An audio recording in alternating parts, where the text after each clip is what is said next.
Tol, ito yung na-pick up natin. Pupuntang ano to? Baliwag. 205 lang to, ginawan 220. Ito lang yung item natin, no? Documents lang mga tol. Update ko kayo pag nasabayan pa natin ng isa. Baliwag po. Bulacan din. Opo, Bulacan din po. Ayun lang po yun. Oo, 8 kilo to ah. Okay po, Kasya walang... ba yan dyan sa ano? Hindi ba mabasa? Hindi po eh, kasya po yan dyan. O sige, Doon na po yung bayad niyan, ma'am. doon na. Doon na po yung bayad daw. Oo. Okay, sige po. Ay wait, i-ask ko muna sa anak ko ha. Okay lang po, sige po. Hanapan ko po kasabay yan eh. Sige po. Yun nga mga tol, ito yung pick up natin. Ayan. Tapos update ko kayo pag nakakuha pa tayo ng kasabay. Sana makakuha pa tayo mga tol. Ay lang po no. Ito lang po. Tapos Ano na kaya? bayad nyo na po sa akin. Okay po. Mga tol, ito yung binigay ni ma'am sa atin mga tol oh. 250 siya mga tol.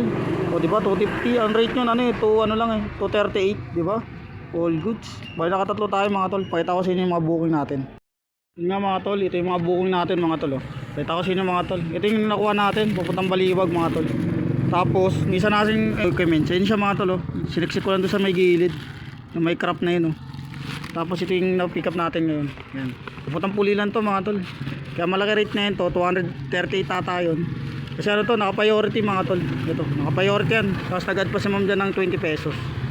Yan, yan lang yung mga booking natin mga tol. Bali, hindi ko na siguro mabibidyoan mga tol. Kasi puro rush tong item natin. Pwede pa natin sabayan to ng isa mga tol eh. Kaso ano eh, titignan natin mga tol. Kasi isa natin pooling yun, yung 195. Kaya hanggang dito na lang, ingat sa mga bumiyahe. God bless sa atin na.